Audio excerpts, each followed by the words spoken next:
Emma, maybe you should just sit this conversation out, Marcus said, not even looking up from his phone as he scrolled through what I assumed were work messages, his fingers moving with that casual dismissiveness that had become so familiar over the years. You wouldn't understand what we're talking about anyway. The words landed across the dinner table like a slap, and I felt my mother's hand freeze halfway to her wine glass while my father cleared his throat in that uncomfortable way he always did when Marcus said something cruel, but no one wanted to acknowledge it. We were sitting in my parents' dining room in Palo Alto, the October evening still warm enough that we'd opened the windows, and Marcus had been explaining something about his startup's latest funding round to Stephanie, his fiancée, who sat beside him nodding with that particular expression of attentive admiration that seemed permanently fixed on her face whenever he spoke. I'd asked a single question, something about their user acquisition strategy, and Marcus had shut me down as if I'd asked him to explain basic arithmetic. Marcus, that's not fair, I said, my voice quieter than I wanted it to be, hating how small I sounded even as I tried to defend myself. I work in tech too. I was just trying to understand. But Stephanie cut me off with a laugh that tried to sound kind but carried an edge sharp enough to draw blood. Education technology isn't really the same thing, though, is it? I mean, it's sweet what you do, working with those kids and everything, but it's not exactly Silicon Valley. She reached over to squeeze Marcus's hand, and he smiled at her with genuine warmth, the kind of warmth he never seemed to have for me anymore, if he ever had. My brother Marcus was 31, 3 years older than me, and he'd spent those 3 years building them into an insurmountable wall between us, brick by brick of achievement and dismissal. He'd gone to MIT while I'd attended San Jose State. He worked as a senior engineer at a prestigious startup that had been featured in TechCrunch at least a dozen times, while I worked for a small educational nonprofit called BridgeLearn that operated out of a converted warehouse in East Oakland. He lived in a sleek apartment in Soma, with floor-to-ceiling windows and a view of the Bay Bridge, and I rented a one-bedroom in a decent but unremarkable building in Berkeley. He spoke casually about stock options and equity and disruption, and I spoke about reading levels and learning outcomes and accessibility. And in Marcus's world, in our family's world, there was no question which of us mattered more. I looked down at my plate, at the chicken piccata my mother had made because it was Marcus's favorite, and felt the familiar burn of humiliation settling in my chest, that particular combination of hurt and anger and shame that I'd been swallowing at family dinners for more years than I wanted to count. Before continuing the story, please, subscribe. I need to reach 1,000 subscribers to be able to bring you stories like this every day. For you, it's just a click, but for me, it means a lot. The pattern hadn't started at that dinner table, though that was where it crystallized into something I could finally name and feel angry about, instead of just sad.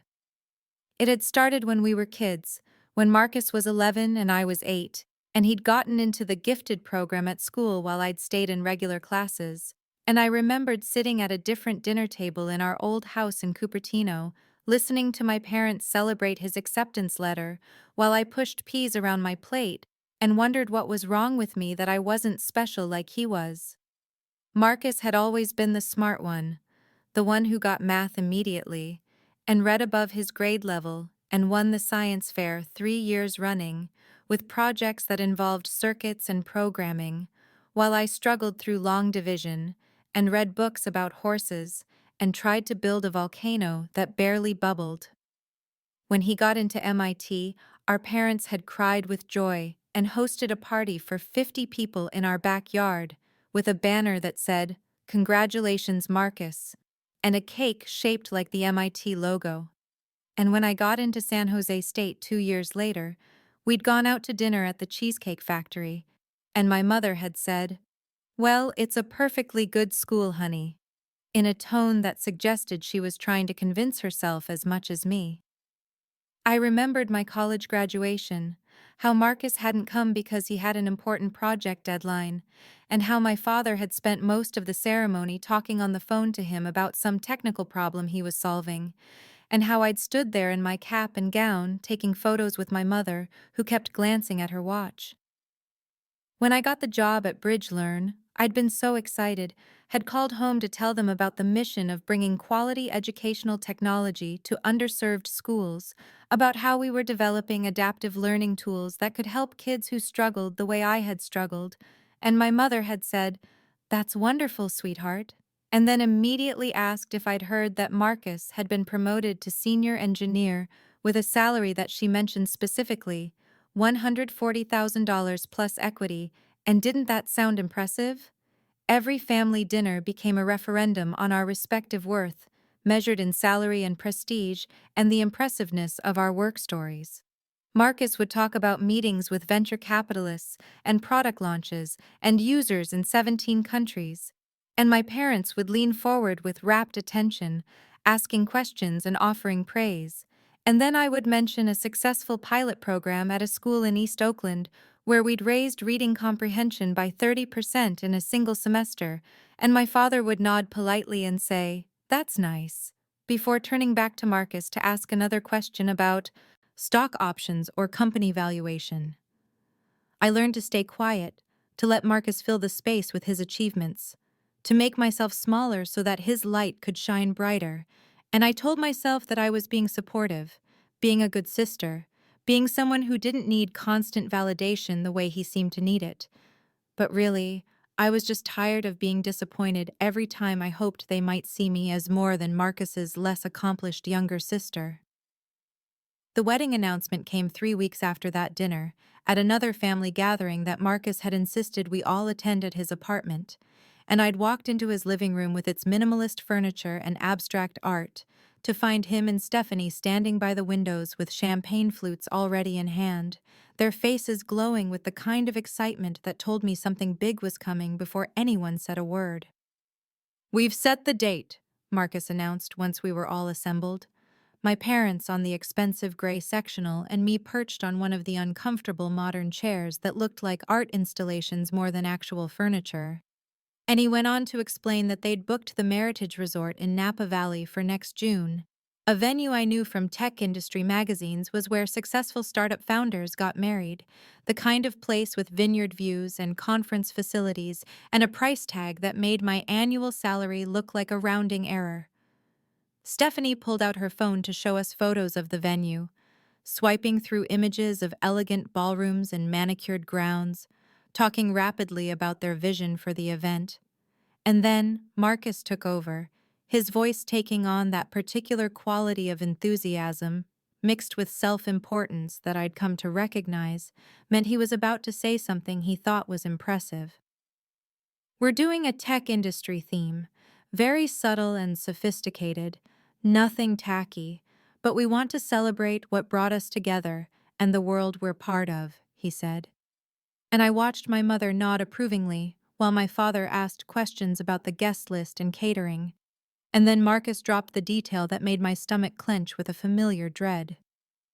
"We're even having a keynote speaker, someone actually important from the industry who's going to talk about innovation and the future of technology," he said.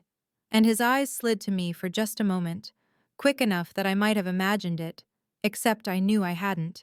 And the emphasis he put on "actually important" landed like a stone. "We've been working with a speaker agency, trying to get someone really notable, someone whose work matters on a big scale," Stephanie added, settling onto the arm of Marcus's chair in a way that looked casually elegant.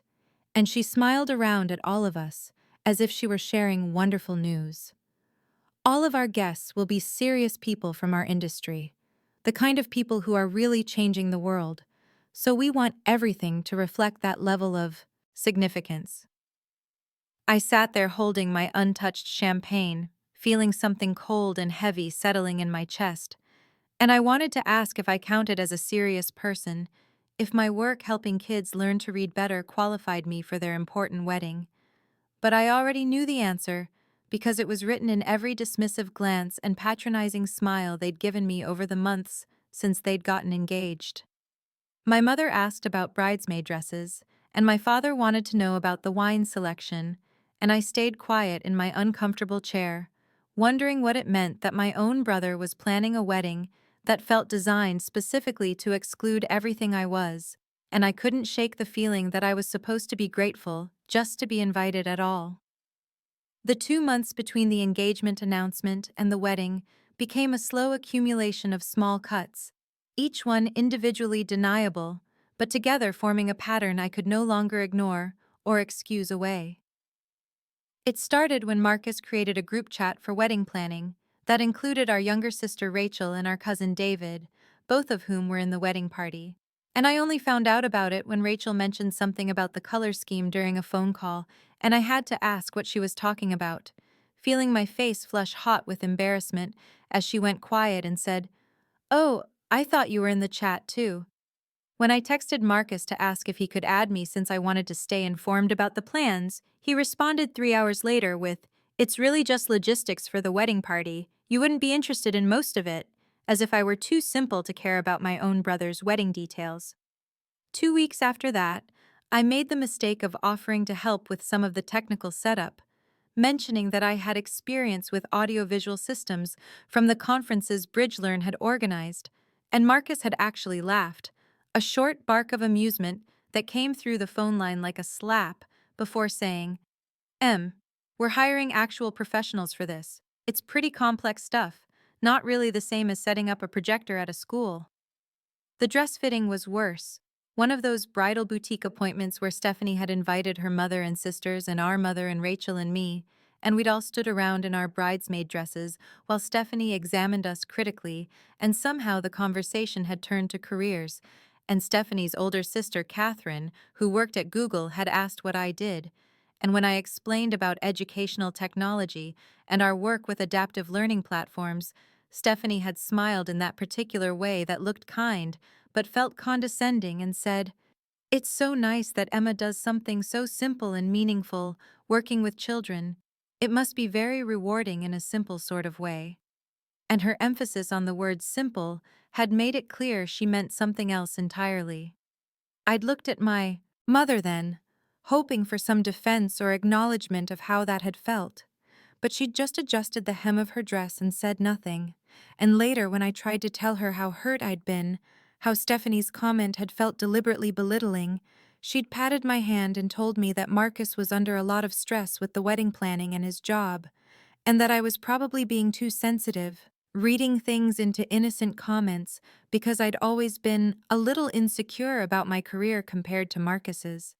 My father had been even less helpful when I'd tried to talk to him about feeling excluded from the wedding planning, explaining patiently as if I were still a child that Marcus just wanted everything to be perfect and that I shouldn't take things so personally, that Marcus loved me even if he wasn't always good at showing it. And I'd nodded and said I understood, even though what I understood was that my family had decided long ago who mattered more, and nothing I did would change that fundamental arithmetic. What my family didn't know, what I hadn't told any of them because I was exhausted from years of having to defend and explain and justify every single thing I did, was that for the past 3 years, I'd been working on something that was starting to change the landscape of educational technology in ways that people much smarter and more successful than Marcus were noticing. It had started almost by accident, born from frustration with the limitations of existing learning platforms and countless conversations with teachers who were drowning in classrooms of 35 students, all learning at different paces, and I'd begun developing an AI-driven, adaptive learning system that could genuinely personalize education in real time, adjusting not just to whether a student got an answer right or wrong, but to how they arrived at their answer, what their learning style seemed to be, where their confidence faltered and where it soared. I'd worked on it nights and weekends at first, teaching myself programming languages that Marcus would have been shocked to know I understood, reading research papers on machine learning and natural language processing until my eyes burned, building prototype after prototype in my small apartment, while my family assumed I was just watching Netflix or doing whatever simple things they imagined filled my simple life. BridgeLearn's director, a woman named Dr. Sarah Okonkwo, who had actually bothered to pay attention to what I was capable of, had seen the early demos and immediately understood what I was building, and she'd helped me secure a small grant to develop it further, and then connected me with her network of education technology investors who were looking for exactly this kind of innovation. The platform, which we'd named Adaptive Minds, had launched as a pilot program in 12 schools 8 months ago, and the results had been remarkable enough that people in the industry started talking, started reaching out, started asking questions about the technology behind it and the team that had built it. And when they found out the core AI architecture had been designed primarily by me, a 28-year-old woman with a degree from a state school who worked for a small nonprofit, I could see the surprise in their faces, even as they tried to hide it. 3 months ago, I'd started getting acquisition offers, serious ones from companies with names that appeared regularly in the tech publications Marcus read religiously, and I'd been in quiet negotiations with the most promising one, a major educational technology company that wanted to integrate Adaptive Minds into their existing platform and expand it nationally, potentially globally. The offer had been staggering, the kind of number that made my hands shake when I first saw it in the term sheet. And it came with a position as Chief Innovation Officer and enough equity that my financial advisor, a woman I'd hired specifically to help me navigate this new territory, had told me bluntly that I was set for life if I was smart about it. I hadn't told my family any of this, not because I was keeping secrets exactly, but because I was tired of performing my achievements for people who had already decided they weren't impressive, tired of watching my parents' polite confusion when I tried to explain my work, tired of Marcus's patronizing questions that made it clear he thought I was playing at technology rather than actually contributing to it. I'd stopped seeking their validation somewhere along the way, or at least I'd tried to, but what I'd really done was just stopped giving them opportunities to withhold it, and so I'd kept my success quiet and told myself it didn't matter whether they knew or not, even though deep down, I knew that it did matter, that I wanted them to see me clearly, just once, wanted Marcus to understand that he'd been wrong about me all along. The breaking point came 3 weeks before the wedding, when I received an email from Stephanie with the subject line, "Rehearsal Dinner Update," and opened it expecting maybe a time change or dress code clarification, but instead found a polite note explaining that they'd decided to keep the rehearsal dinner intimate and industry-focused, and hoped I'd understand that it would be mostly Marcus's colleagues and a few family members who work in tech, and they were sure I'd enjoy having the evening free to relax before the big day. I stared at that email for a long time, reading it over and over, the careful language that made exclusion sound like a gift, the way she'd framed it as though she were doing me a favor by not forcing me to attend an event where I supposedly wouldn't fit in, and something in me that had been bending for years under the weight of their dismissal finally snapped clean through. I called Marcus directly, my hands shaking as I held the phone, and when he answered with his distracted, "Hey Em, what's up?" I asked him point blank why I wasn't invited to his rehearsal dinner. And there was a long enough pause that I knew he'd known I would be hurt, and had decided it didn't matter enough to change his plans, before he said, "Look, it's not personal, it's just that everyone there is going to be talking about funding rounds and product launches and AI architecture. And I didn't want you to feel left out or bored. You know how these tech people can be. They get really into the weeds on stuff." And I heard myself say very quietly, "You mean you didn't want to be embarrassed by your sister who works in education because you don't think what I do counts as real work?" And he'd gotten defensive immediately, his voice taking on that edge of irritation that appeared whenever I challenged his narrative about our lives, saying, "Jesus, Em, why do you always make everything about you? This is my wedding. Can you just not be sensitive about every little thing for once? I'm trying to build relationships with these people, and I don't need you there asking basic questions about things they assume everyone knows." His words hit me like physical blows, each one landing precisely on the bruises that years of his condescension had already left. But underneath the hurt I felt something else, something colder and clearer, a sense of finality that felt almost peaceful. I told him I'd see him at the wedding, kept my voice steady even though tears were running down my face, and after I hung up, I sat in my apartment and made a decision that I should have made years earlier, which was that I was done performing for my family, done trying to prove my worth to people who had decided long ago that I had none, done seeking validation from Marcus or my parents or anyone else who had shown me over and over that they weren't interested in seeing me clearly. The wedding was on Saturday, June 15th, and Bridgelearn's emergency board meeting to finalize the acquisition terms was scheduled for Monday, June 10th, and I knew with absolute certainty that I would attend both events. But I was attending Marcus's wedding as a witness to my own liberation, rather than as a supplicant, hoping for scraps of approval, and whatever happened after that would unfold according to its own logic. A logic I was finally ready to stop trying to control. The call from Dr. Okonkwo came on Monday, June 3rd, exactly 12 days before Marcus's wedding, and I was sitting in my apartment going through my closet, trying to find something appropriate to wear to an event where I knew I'd be looked through, rather than at when my phone rang, and Sarah's voice came through sounding more excited than I'd ever heard her, saying, "Emma, they've agreed to everything, the full $47 million with the equity package intact, and they want you as Chief Innovation Officer with complete authority over the Adaptive Minds integration. This is happening." And I had to sit down on my bed because my legs stopped working properly, the number 47 million suddenly feeling real in a way it hadn't during months of negotiations.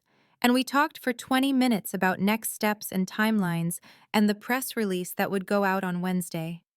And after I hung up, I sat there in the silence of my apartment holding my phone and feeling the entire trajectory of my life shifting beneath me, like tectonic plates rearranging themselves into new continents. The official announcement hit the tech publications on Wednesday morning, June 5th, and I watched from my laptop as the news spread across TechCrunch and Wired and VentureBeat. The headlines variations on educational AI startup, Adaptive Minds acquired for $47 million, and Bridgelearn's adaptive learning platform sees major exit. And there was my name in the articles. Emma Chen, the lead architect behind Adaptive Minds' proprietary AI system.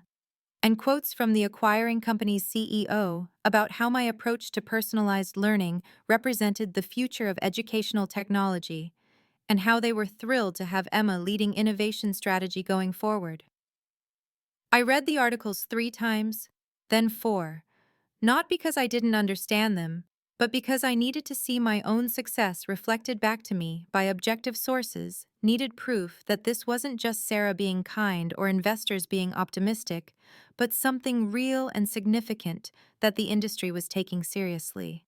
I called my best friend Maya, the one person outside of work who had known what I was building and had believed in it even when I'd been ready to give up during the endless nights of debugging and revision, and she screamed so loud I had to hold the phone away from my ear, and then she said, "You're telling your family right now, right?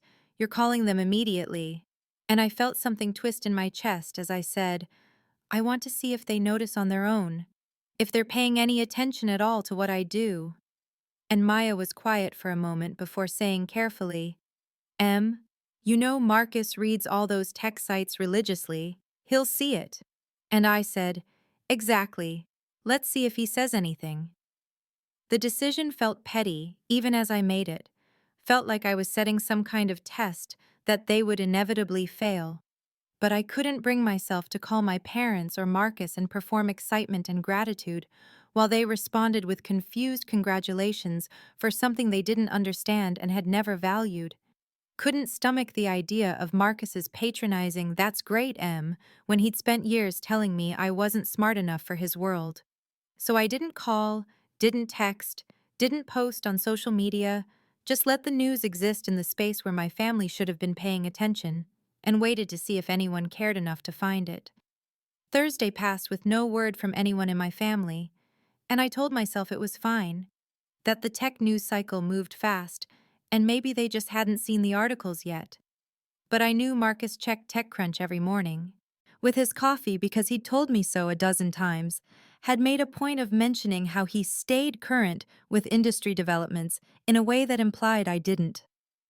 Friday morning, my mother called, and I answered with my heart beating faster, thinking this was it. She'd seen the news and wanted to talk about it. But instead, she launched immediately into a question about whether I'd packed appropriate shoes for the wedding, because the venue had gravel paths, and she didn't want me clomping around in those chunky sandals you usually wear. And I stood in my kitchen holding the phone and feeling something die inside me as I confirmed that, yes, I had appropriate footwear. And she chatted for another 10 minutes about the weather forecast and whether I needed a ride from the airport, and did I remember that my cousin Jennifer was bringing her new boyfriend.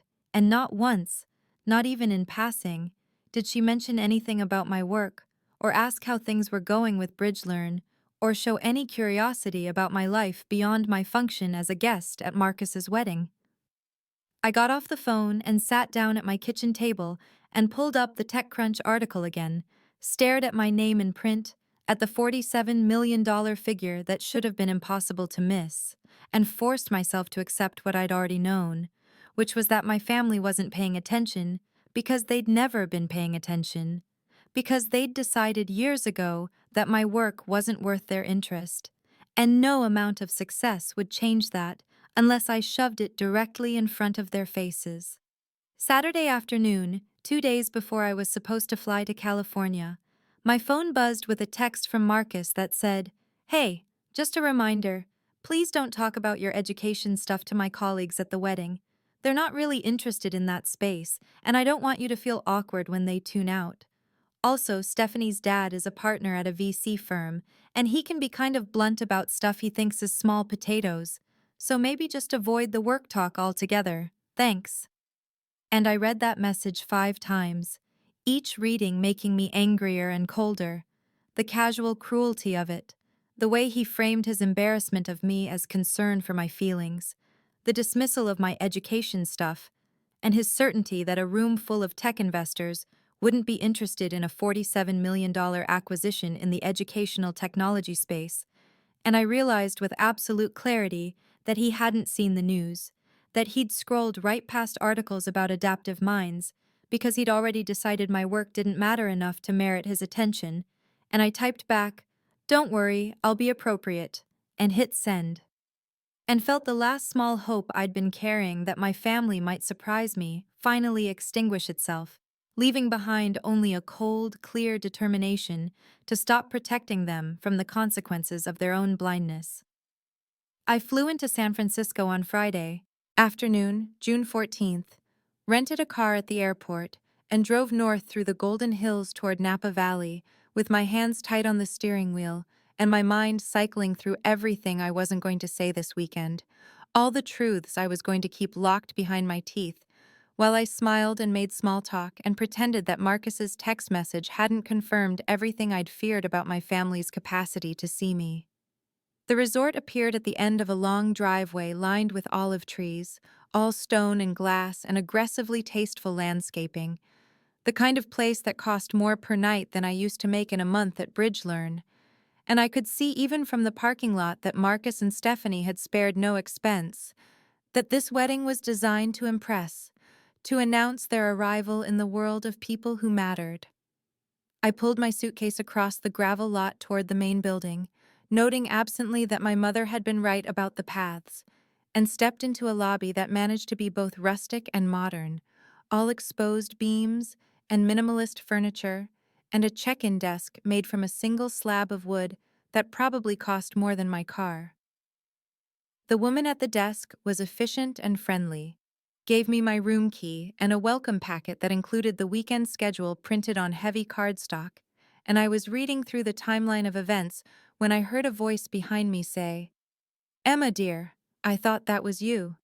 And I turned to find Stephanie's mother, Patricia, approaching with the kind of smile that didn't quite reach her eyes, the smile of someone performing politeness. She was dressed in expensive casual clothes, the type of outfit that looked effortless but required significant planning, and she air-kissed near my cheek before stepping back and saying, "So lovely that you could make it. I know you must be so proud of your brother, and Stephanie is just over the moon about everything. The venue is even more beautiful than the photos, don't you think?" And I agreed that yes, it was beautiful, and she said, "Now remind me, dear, what is it you do again? Stephanie mentioned you work with children?" and I felt the familiar weight of dismissal in her tone, the way she'd already categorized me as someone whose answer wouldn't be interesting. And I said simply, I work in educational technology, developing learning platforms, and watched her face do the thing faces always did when I mentioned education. A subtle glazing of the eyes, a slight pulling back, and she said, Oh, how nice! That must be so rewarding, working with little ones. Even though I'd said nothing about children, and my work had nothing to do with teaching elementary school. And then she glanced past my shoulder and her face brightened and she said, Oh, there's Catherine. I simply must say hello. So wonderful to see you, Emma. And she was gone before I could respond, leaving me standing in the lobby with my suitcase and my welcome packet and the absolute certainty that this weekend was going to be exactly what I'd expected, that I was going to be invisible in all the ways I'd always been invisible to these people, and the only difference now was that I'd finally stopped needing them to see me. The ceremony took place the next afternoon in a meadow behind the resort, rows of white chairs arranged in perfect lines facing an arch wound with olive branches and white roses, and I arrived early enough to watch the guests filter in, all of them dressed in the kind of expensive casual attire that Silicon Valley had made its uniform, lots of navy blazers, and understated jewelry and designer sunglasses, everyone looking like they'd stepped out of a TechCrunch photo spread. I wore a simple blue dress I'd bought for an investor presentation last year. Nothing flashy, nothing that would draw attention. And I found my seat 7 rows back on the bride's side, next to my cousin Jennifer and her new boyfriend, whose name I immediately forgot, while my parents sat in the second row with Marcus's best man and Stephanie's sister, the immediate family section where I apparently didn't belong. The ceremony itself was beautiful in an impersonal way, everything perfectly coordinated and clearly expensive. And when Marcus and Stephanie exchanged vows they'd written themselves, I listened to my brother promise to iterate on our relationship, always pushing toward the next version of ourselves, and Stephanie pledged to disrupt traditional relationship paradigms and create something truly innovative together. And I felt a strange disconnect from the whole scene, like I was watching people I'd never really known perform intimacy for an audience of strangers. The guests applauded when they kissed, and then we all filed toward the terrace for cocktail hour, while the meadow was transformed for the reception, and I stood with a glass of wine I didn't really want, and watched Marcus's colleagues cluster in groups, their conversation loud and performative, full of dropped names and funding round numbers, and debates about which companies were positioned for acquisition. Jennifer introduced me to her boyfriend, and then drifted away toward the bar, and I was standing alone near a table of appetizers when a man in his 40s approached, picked up a piece of bruschetta, and said conversationally, So are you with the catering company or the venue staff? I wanted to compliment whoever organized the dietary restriction cards. That was really thoughtful planning, and I felt the familiar heat of embarrassment rise up my neck as I said, Neither, actually. I'm Emma, Marcus's sister. And the man's face did something complicated, surprise and confusion, and then a kind of polite horror. And he said, Oh God, I'm so sorry. I just thought you were standing here alone and I didn't recognize you from the family photos. I apologize. That was incredibly rude. And I told him it was fine even though it wasn't, even though what he'd really meant was that I didn't look important enough to be a guest. And he said, I'm David. I work with Marcus at Innovatech. You must be so proud of him. He's doing incredible work in the autonomous systems space. And then he glanced past my shoulder and said, Oh, there's someone I need to catch, but lovely to meet you. And he was gone before I could respond, leaving me standing there with my wine and the absolute certainty that this was exactly how the rest of the evening would go, that I would be invisible or misidentified or politely escaped from. And the only thing that kept me from walking back to my room and packing my suitcase was the cold, clear knowledge that something was coming, that the wedding planner's email confirming my Keynote slot was sitting in my inbox, and that very soon everyone in this crowd of dismissive strangers was going to understand exactly who I was. The reception began at 7 o'clock as the sun started its descent behind the western hills, casting golden light across the terrace where round tables had been arranged with mathematical precision, each one draped in white linen and decorated with centerpieces that somehow incorporated both flowers and subtle tech elements. Little LED lights nestled among the roses, tablets displaying digital art at each place setting. Everything designed to remind us that this was not just a wedding, but a statement about who Marcus and Stephanie were, about the world they inhabited and the people they considered worth impressing. I found my assigned seat at a table near the back with Jennifer and her boyfriend, an aunt I hadn't seen in 5 years, and two of Stephanie's college friends who introduced themselves politely and then immediately turned to each other to continue a conversation about someone's recent promotion at Pinterest. And I sat there with my hands folded in my lap, watching the room fill with beautiful people, in beautiful clothes, everyone holding drinks and laughing and performing the casual confidence that came from knowing they belonged in spaces like this. The speeches started after the first course, Stephanie's father offering a toast about innovation and partnership that felt more appropriate for a board meeting than a wedding. And then Marcus's best man delivered prepared remarks that got genuine laughs from the crowd. And then Marcus himself stood up, taking the microphone from the DJ with the ease of someone accustomed to addressing rooms full of people.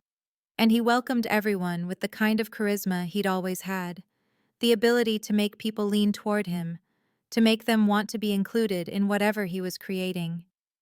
He thanked his parents, thanked Stephanie's parents, made a joke about how they'd met at a hackathon which everyone seemed to find charming, and then he said, "You know, it's such a relief to finally be surrounded by people who speak my language, who understand what we're building out there, who don't look at me like I'm speaking Mandarin when I talk about machine learning or scalability." And the room laughed, and I felt every muscle in my body go rigid because I absolutely knew, that he was talking about me, that this was another one of his casual cruelties disguised as humor.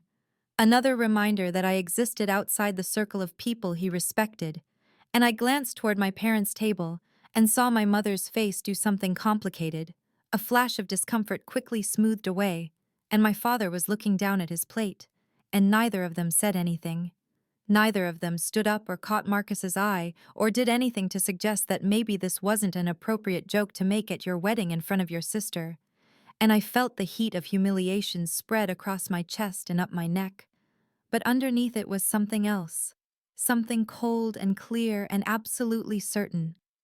The knowledge that in less than an hour, everyone in this room was going to understand exactly what Marcus had dismissed, exactly what he'd been too blind to see, and that when that moment came, I was going to stand in front of all these people and show them who I actually was, and there would be no more hiding, no more making myself small, no more pretending that his validation mattered more than the work I'd built with my own hands and my own mind. Marcus waited until after the main course had been cleared, until everyone had settled into that comfortable post-dinner state, with their wine glasses refilled and their attention ready to be captured. And then he stood again and took the microphone and said, "So, Stephanie and I have a very special surprise for everyone tonight." And his voice had that particular quality of excitement that made people lean forward, made them set down their forks and turn toward the small stage area where the DJ had set up, and I felt my heart begin to beat faster, that particular rhythm of anxiety and anticipation that I'd been carrying all evening suddenly intensifying into something almost unbearable. Marcus was saying, "When we were planning this wedding, we knew we wanted it to be more than just a party. We wanted it to be meaningful, to celebrate not just our relationship, but the work that brought us together, the incredible innovation happening in our industry." And Stephanie was beaming at him from her seat, and he continued, "So we reached out to someone who's actually changing the tech landscape, someone whose work in AI and education technology has been getting a lot of attention lately, someone I've been absolutely dying to meet for months now." And my hands were shaking so badly I had to press them flat against my thighs under the table, because I absolutely knew what was coming. And the wedding planner was moving through the room toward the back tables, and Marcus was still talking, building the suspense like he was announcing a product launch, saying, "This person has developed a platform that's genuinely revolutionary, using machine learning to create personalized learning pathways that adapt in real time to individual student needs. And the acquisition that just went through last week valued the company at $47 million. And I could hear people at other tables murmuring, impressed. And someone near the front said, "Wait, is this about Eduvance? I read about that in TechCrunch." And Marcus nodded enthusiastically and said, "Exactly. And we're so incredibly honored that the Chief Innovation Officer agreed to come speak tonight to share some insights about where educational technology is heading and how AI is going to transform learning." And the wedding planner was at my table now, leaning down, and Jennifer looked at her curiously, and the planner said quietly, professionally, "Emma Chen?" And I nodded, my throat too tight to speak, and she said, "You're needed for the keynote presentation." And Jennifer's face went blank with confusion, and her boyfriend looked between us like he'd missed something crucial, and I was standing up, my legs unsteady beneath me, and Marcus was saying, "Please join me in welcoming someone who's proving that education technology is absolutely real tech, someone who's building something that matters." And I was walking toward the stage area, weaving between tables, and people were starting to turn to see who was approaching.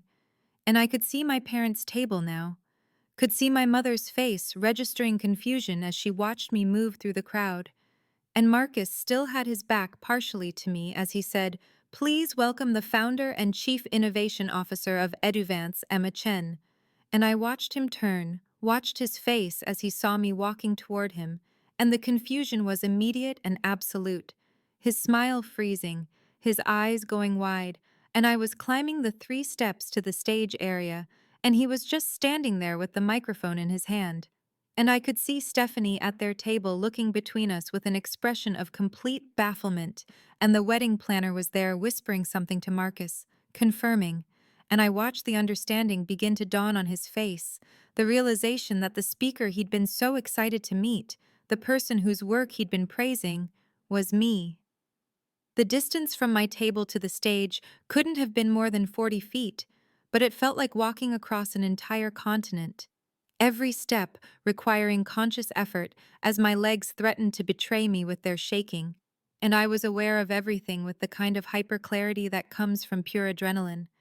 The way heads turned as I passed, the confused expressions on faces that had ignored me all evening, the whispered questions rippling through the crowd as people tried to understand what was happening, why Marcus's sister was walking toward the stage, whether this was some kind of family tribute or a surprise thank you speech. I could hear Marcus still talking, his voice coming from the speakers positioned around the terrace, saying, "Eduvance has been featured in every major tech publication. The platform is being piloted in 12 states. The potential for scale is absolutely massive." And he sounded so enthusiastic, so genuinely impressed by work he'd been dismissing for 3 years without ever actually understanding what I was building. And I passed my parents' table and saw my mother leaning toward my father with a look of complete confusion, her hand on his arm, and he was staring at me like he was trying to solve an equation that didn't make sense.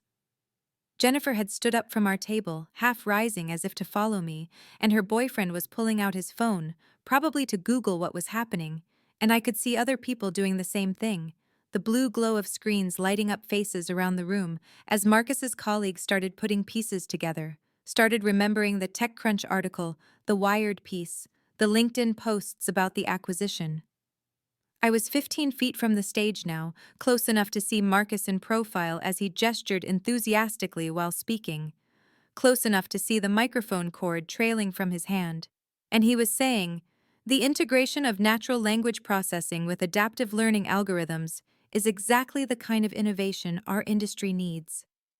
And I thought about all the times I'd tried to explain my work to him, all the times he'd cut me off or changed the subject, or made some dismissive comment about how education wasn't where the real innovation happened.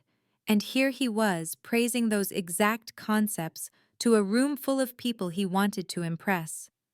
And I was climbing the steps now, 3 wide, shallow steps with white fabric draped along the risers, and Marcus was turning toward where he expected the speaker to emerge from the side, and instead he saw me, and I watched his entire face change, the enthusiasm draining away into blank confusion, his mouth still half open on whatever word he'd been about to say, and the microphone dropped slightly in his hand, and I was standing right there now, 3 feet away from him on the small raised platform, and the wedding planner was rushing up behind me, and I could hear her whispered, "That's her. That's Emma Chen. She's your keynote speaker." And I watched my brother's eyes go wide with the kind of shock that comes from having your reality completely rewritten in a single moment, and the room had gone quiet, 200 people watching this frozen tableau. And I held out my hand for the microphone, and Marcus, operating on pure automatic politeness, handed it to me. The microphone felt heavier than it should have in my hand, or maybe that was just the weight of this entire moment, the absolute surreality of standing on the stage in front of 200 people who had spent the evening either ignoring me or condescending to me. And I could see Marcus's face 3 feet away from mine, could watch in real time as the confusion gave way to recognition, as his brain made the connections it should have made weeks ago when the news broke. When my name and photo were in every tech publication he claimed to read religiously. And the recognition brought something else with it, something that looked like shock and disbelief. And underneath that, the dawning horror of understanding, of realizing what he'd done, what he'd been doing, and I watched his eyes move from my face to the microphone in my hand and back again, watched him open his mouth like he was going to say something, and then close it, because what could he possibly say in this moment with everyone watching? And behind him at their sweetheart table, Stephanie had half risen from her seat, her face a mirror of Marcus's confusion, but with an added layer of something that might have been embarrassment or might have been anger. I couldn't tell. And the wedding planner was stepping back now, her job done, and the room was so quiet I could hear the breeze moving through the grapevines beyond the terrace, could hear someone's chair scrape against the stone floor, and I looked past Marcus to find my parents' table, and my mother's hand was pressed to her mouth, and my father was staring at me with an expression I'd never seen before, something like shock, mixed with what might have been the beginning of understanding.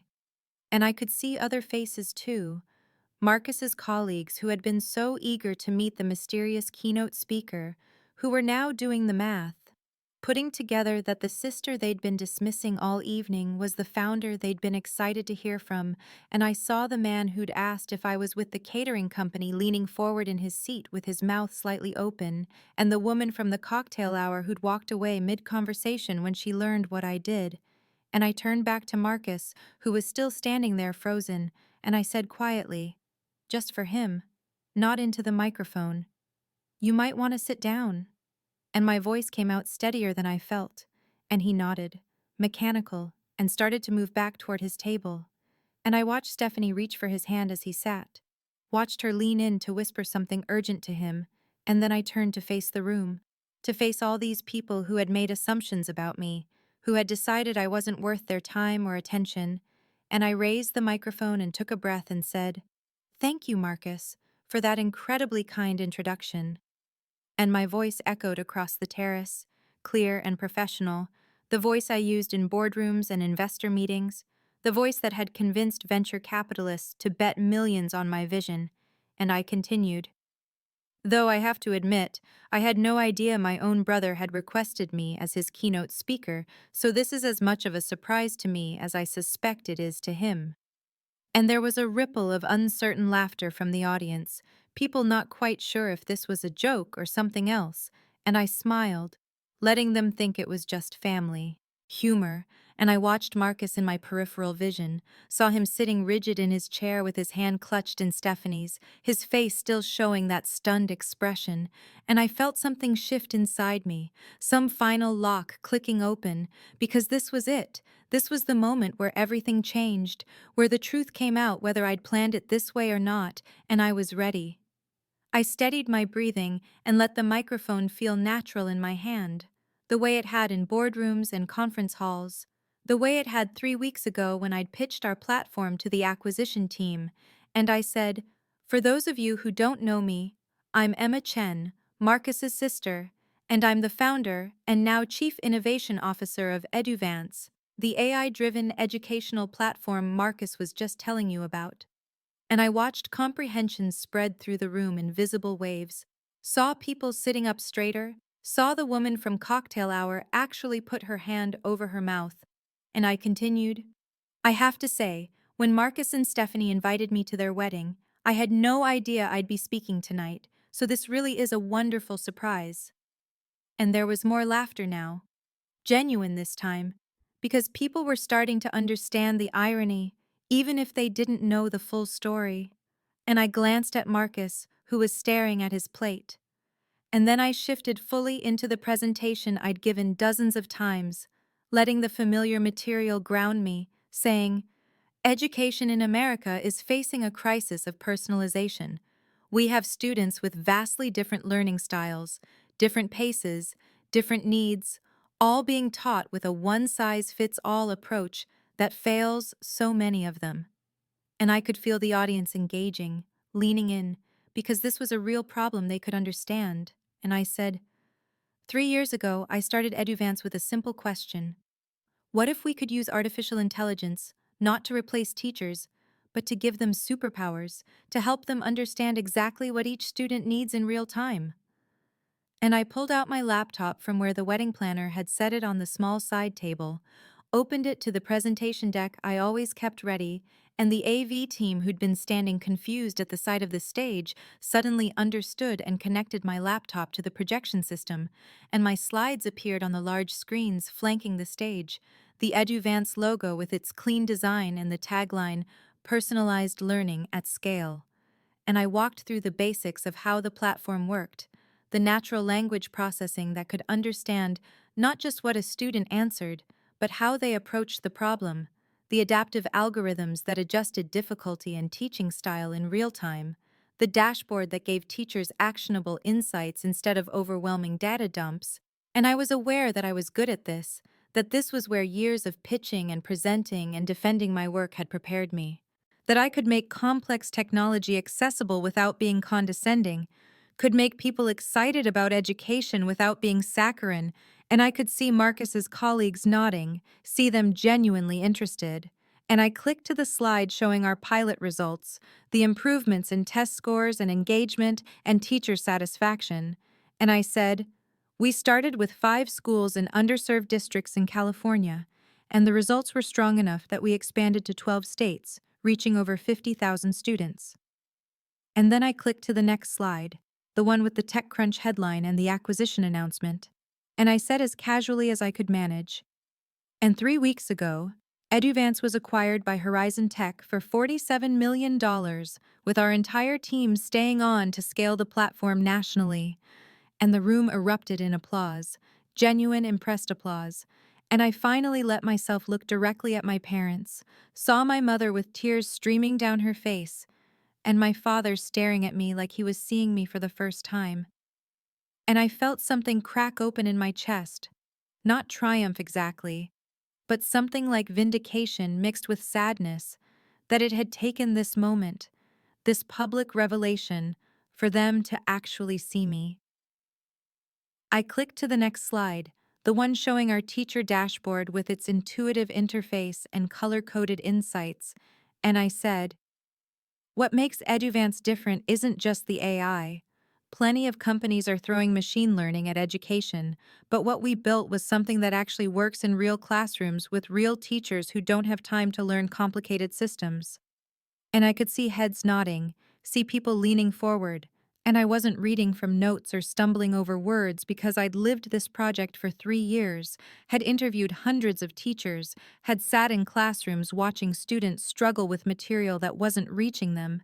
And I clicked again to show a video testimonial from Ms. Rodriguez, a 5th-grade teacher in Oakland who'd been part of our pilot program, and her face filled the screens as she talked about finally being able to reach her struggling readers. about how the platform had shown her that one of her quietest students was actually gifted but bored, and I let the video play for 30 seconds before clicking to our impact metrics, the hard numbers that had convinced Horizon Tech we were worth $47 million. And I said, within one semester, our pilot schools saw an average of 23% improvement in standardized test scores. But more importantly, we saw 41% improvement in student engagement and 37% reduction in teacher burnout. And I could see Marcus's colleagues pulling out their phones, probably looking up Eduvance right now, probably finding those TechCrunch and Wired articles that Marcus had somehow missed or ignored, and I clicked to the slide showing our expansion. Map, the 50,000 students across 12 states, the partnerships with 3 major school districts, and I said, we're not trying to replace the human element of education, we're trying to amplify it, to give teachers the tools they need to do what they already do best, which is connect with students and help them grow. And the passion in my voice was real, because this wasn't just a business to me.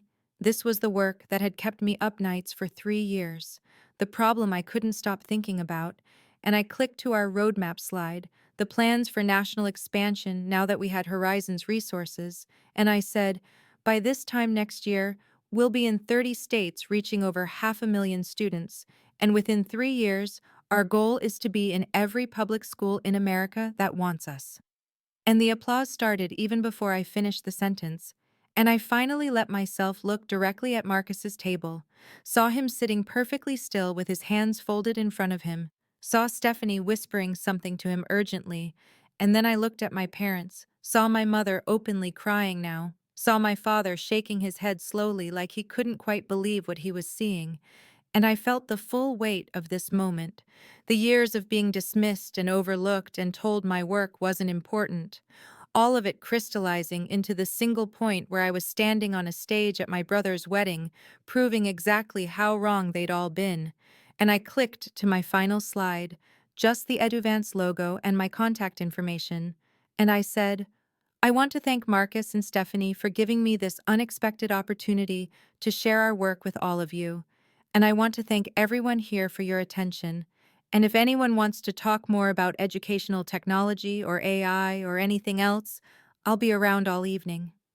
And I smiled, professional and warm, and the room erupted in applause, real sustained applause, and people were standing, a genuine standing ovation.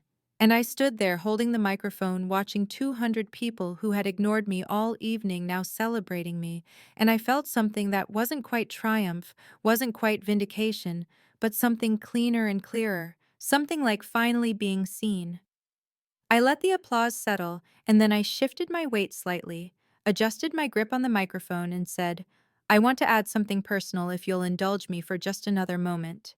And the room quieted again, attentive, and I could see Marcus tense at his table, could see Stephanie reach for his hand, and I said, one of the most interesting challenges in developing Eduvance wasn't actually the technology.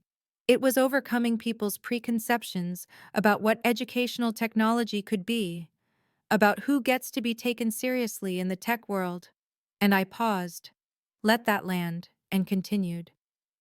I can't tell you how many meetings I took where investors or potential partners assumed that because I was working in education, I must not understand real artificial intelligence, real machine learning, real scalable technology.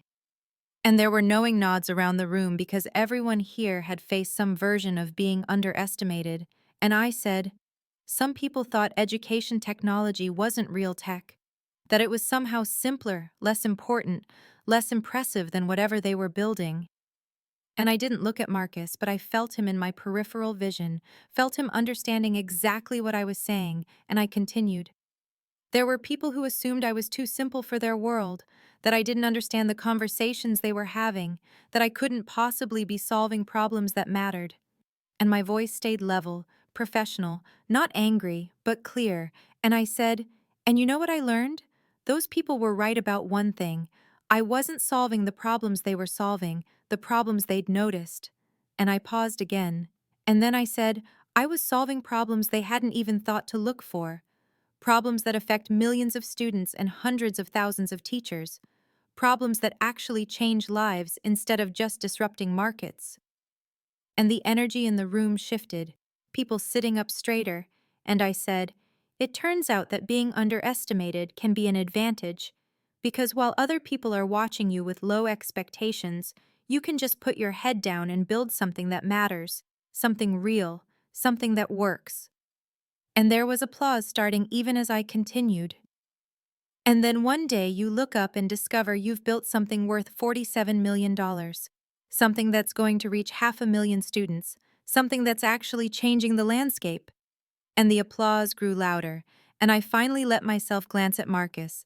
Saw him staring at the table, his face red, his jaw tight. And I felt something that wasn't cruelty, but wasn't entirely kind either. A sense of justice being served. And I said, "So to anyone here who's ever been told their work isn't important enough, isn't real enough, isn't impressive enough, keep building, keep solving the problems you see, keep trusting that you understand something other people don't."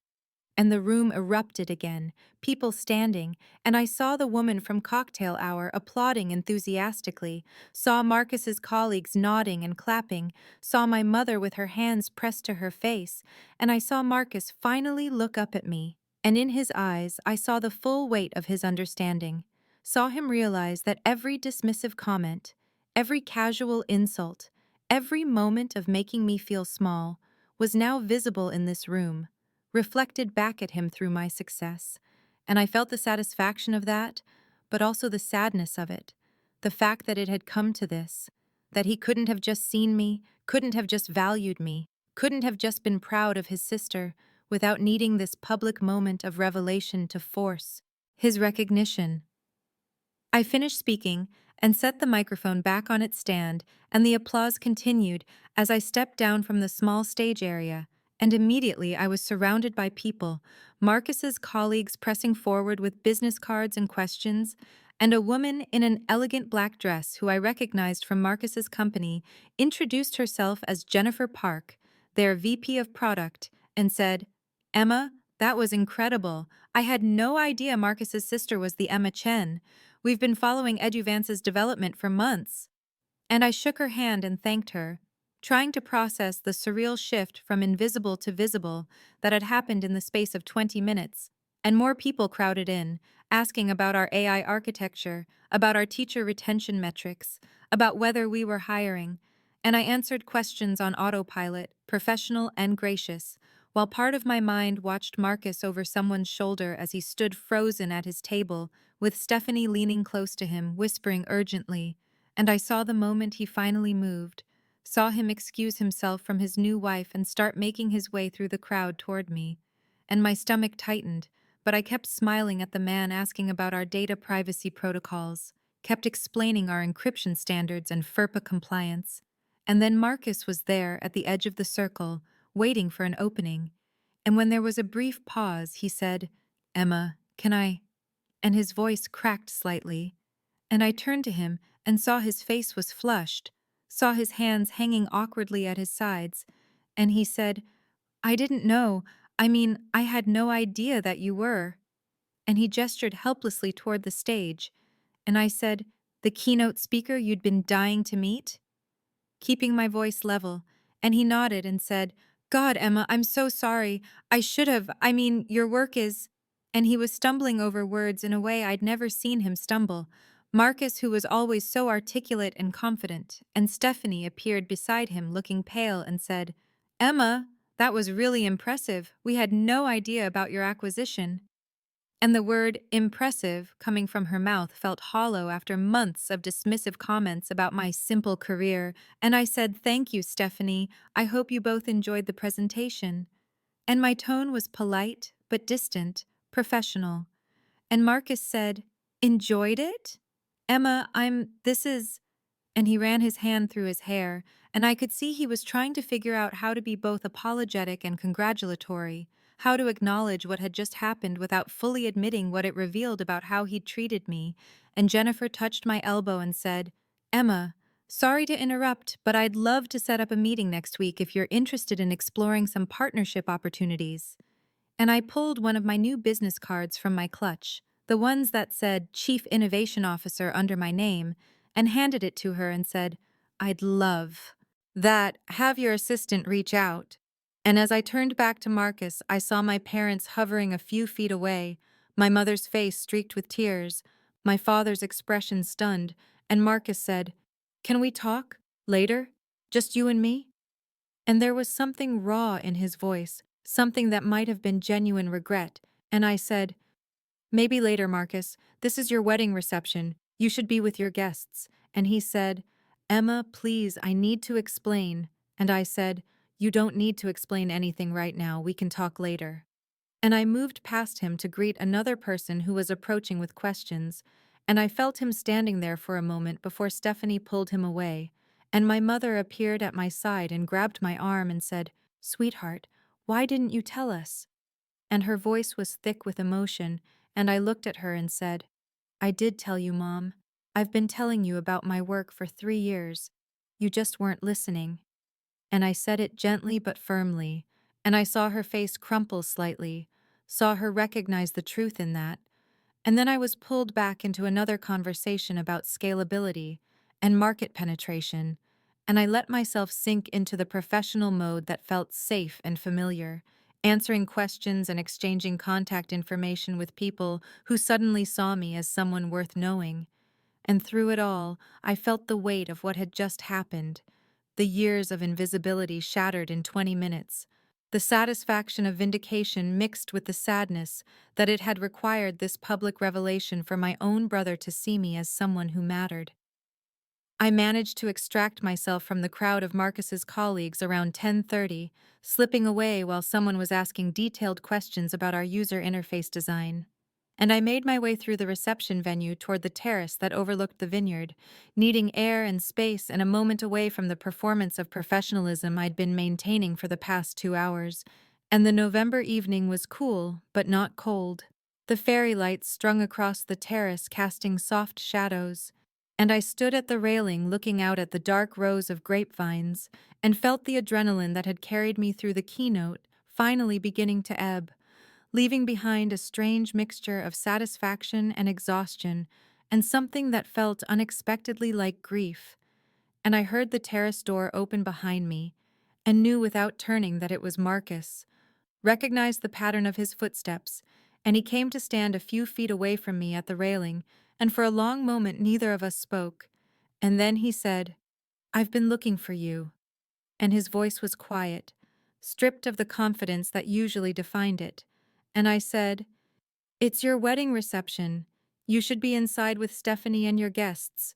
And he said, "Stephanie told me to come find you. She said I needed to actually talk to you. Really talk to you." And I glanced at him and saw he'd loosened his tie and his hair was disheveled like he'd been running his hands through it. And he said, "Emma, I don't even know where to start. I'm so sorry. I've been such an asshole." And the profanity sounded wrong in his mouth. Marcus, who was always so careful with his language, and I said, "Yes, you have been," keeping my voice level, not letting him off the hook, and he flinched but nodded and said, "I had no idea about your acquisition, about any of it, and I know that's exactly the problem. I should have known, I should have been paying attention to what you were doing instead of just dismissing it." And I turned to face him fully and said, "It was in TechCrunch, Marcus. It was in Wired. It was in all the publications you read obsessively. You just didn't notice because you'd already decided my work didn't matter." And he closed his eyes briefly and said, "You're right, and that's God, Emma. I don't know how to explain how terrible I feel." And I said, "I don't need you to feel terrible. I need you to understand why this happened, why it got to this point." And he opened his eyes and looked at me and said, "Tell me, please, because I'm trying to understand, and I just keep seeing your face when you were walking up to that stage and realizing that I'd been talking about dying to meet you, that I didn't even recognize my own sister's achievement." And his voice broke slightly, and I felt my resolve waver, but I held firm and said, "You've been telling me I'm not smart enough for your world since we were kids, Marcus. Every dinner conversation where you explained things to me like I was stupid, every time you dismissed my work as not real tech, every comment about me not understanding, It all added up. And I watched him absorb this, saw him struggling with it, and he said, I think I've been threatened by you since we were teenagers. And the admission seemed to cost him something, and he continued, You were always better with people. Everyone loved you. You were happy, and I had to work so hard for everything, had to prove myself constantly. And somewhere along the way, I started needing you to be less than me, needed there to be something I was definitively better at. And the honesty of it surprised me, and I said, So you decided you were smarter, and you've been reinforcing that narrative ever since. And he nodded miserably and said, I projected all my insecurity onto you, and I made you carry it. And that's Emma, that's unforgivable. And I said, Maybe it is, I haven't decided yet. And we stood there in the cool November air with the sound of music and laughter drifting from inside. And I said, What I know is that I'm done accepting your treatment. I'm done trying to prove myself to you. I'm done shrinking myself to make you feel bigger. And he said, I don't want you to, I never wanted.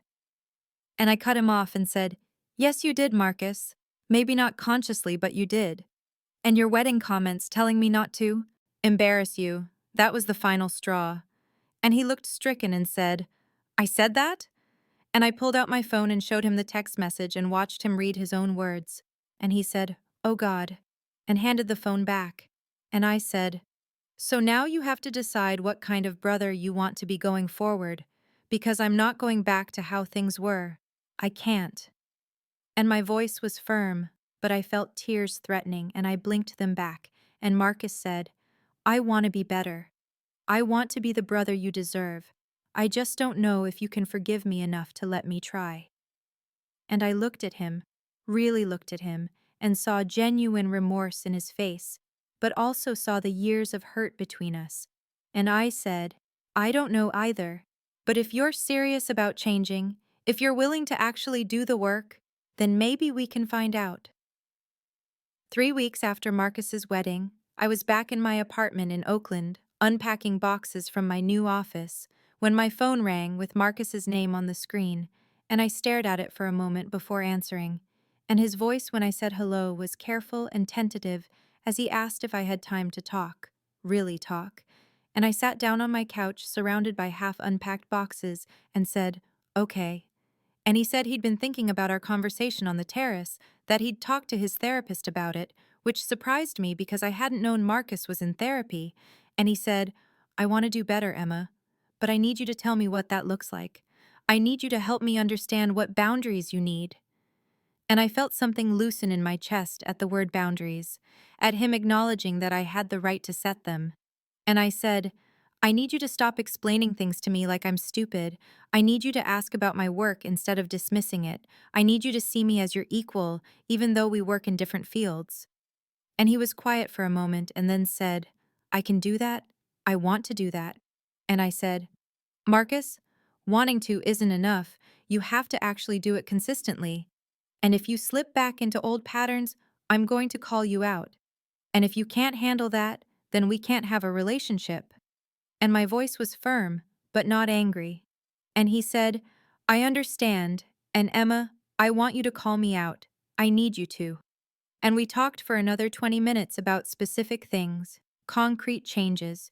And when we hung up, I felt cautiously hopeful, but not convinced, knowing that real change takes time and consistency.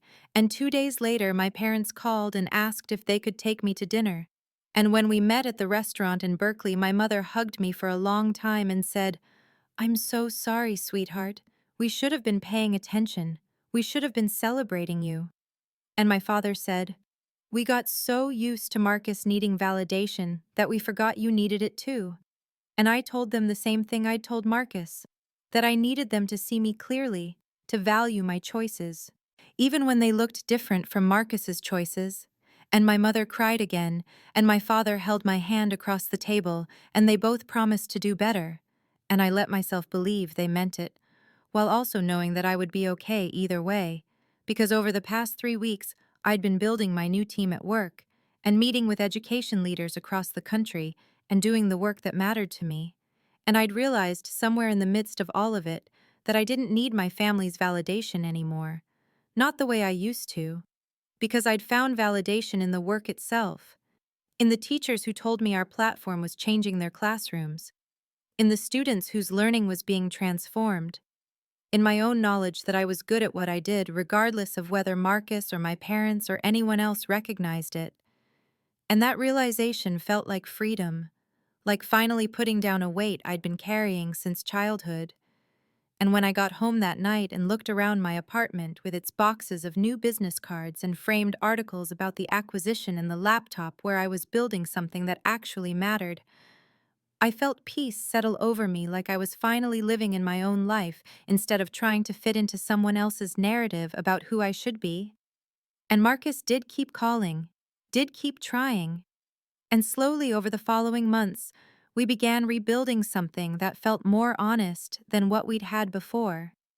But the difference was that I no longer needed him to see my worth. I already knew it, and that made all the difference.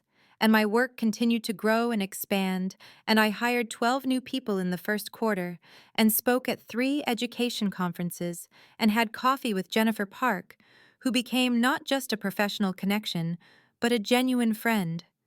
And sometimes late at night, I thought about that moment on the stage at Marcus's wedding, when I took the microphone and saw his face change from confusion to recognition to shame. And I felt not triumph exactly, but something quieter and more lasting. The knowledge that I had finally stopped waiting for permission to be valued and had simply valued myself. And that was the real victory. The one that would sustain me long after the drama of the wedding had faded into family history. The understanding that I had always been enough, had always been smart enough, and accomplished enough, and worthy enough. And I didn't need anyone else to confirm it anymore because I finally believed it myself.